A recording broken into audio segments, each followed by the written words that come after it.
Hello friends, and welcome once again to Trials of Imorah. A lot of progress has been made on the project in the past couple of weeks. Most notably is the new boss fight, which you might have seen in the previous video that I posted. As I talked about there, it's mostly done. I'm not confident enough to say that it's 100% complete, because I'm definitely going to keep tweaking it and balancing it as more playtesting comes in. But it's at the point where the entire level at this point is almost feature complete for the... well, not feature complete, but complete for like the main path, right? A lot of additional things needs to be added, but the main core path of the game is more or less done. I just need to add a cutscene at the end, add a cutscene at the start, and add the transition to the next level, and do a whole lot of polishing. So definitely don't want to definitely don't want to call it. I didn't even complete all the goals that I talked about last time, but it's definitely in a good place. We're making a lot of progress. In terms of other new things, there's now this new guardian that you can talk to, and he actually gives you a puzzle. And I don't want to give away the solution, but you will have to answer the riddle to get past the door and continue with the level. I've also worked on adding a couple of new spells. The first one of which is the Attraction spell tome. And this tome will attract enemies towards you, similar to the gravity one, but instead of just shooting them up into the air, it shoots them towards you. And you can actually hold it down to pull them a lot. This is specifically useful for flying enemies that are maybe not super easy to get to. Another spell, which I still need to do artwork for, is the Greed Familiar. So there are now 2 familiars in the game that you can summon, and they'll follow you around. This one won't actually attack enemies, but if there are loose items on the ground, the urn will go and pick it up for you.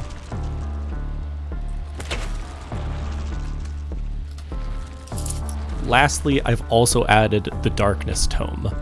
Now, this basically just makes everything dark when you use it, which isn't actually useful yet. I've been brainstorming different ideas of how this could amplify certain attacks, maybe cause some sort of blindness effect on enemies so they can't see you. Regardless though, the effect can be reversed by using the existing Shine Tome. And also this spell only works where there is a dynamic lighting system active. If the level's too bright already, then you have no darkness to amplify, really. I've also made some slight changes to the tutorial level, because I realized there are certain mechanics that are simply never explained to the player, such as how exactly do you air spin. I tell you how to melee on the ground, and how to uppercut, but not how to simply air spin. Which, if you didn't know, you just left click without hitting any of the buttons while you're in the air. I also never effectively explained how to use the Gravity Slam, which is the opposite of the uppercut. You just hold S, or whatever your key binding is, down, and then you hit the whatever key binding you have to melee attack. In my case, it's left click. That's the easiest. One other new feature that I added, which is honestly very overdue, is that when you're aiming your bow and arrow, you can now hit R to cancel it without wasting an arrow. You could do this before by just melee attacking it, but that wasn't exactly a great elegant solution. So now there's a dedicated hotkey, which you can also edit in the key binding menu. I've also added a new shader to the game, which basically increases the contrast of all the different colors. So lighter colors will appear lighter and brighter, and darkness will appear much more dark. So here's a couple different comparisons so you can see the differences. First off is the wind level here. Side by side, I think this area is definitely the best example of just how bright everything looks. And this will be an optional thing. It doesn't really affect performance at all, but just for personal preferences, it will be an option in the settings menu also.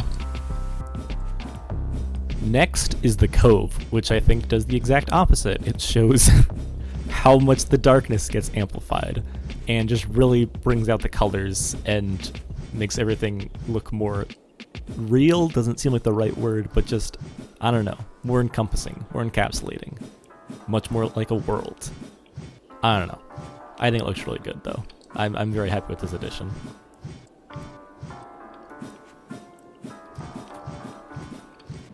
So that basically covers everything that I can show you at the moment. All the rest of the progress has just been level design, refining everything with enemy placement, and actually placing down rewards and secrets into the level to make sure that like every single space has some sort of purpose and rewards the player for exploring it.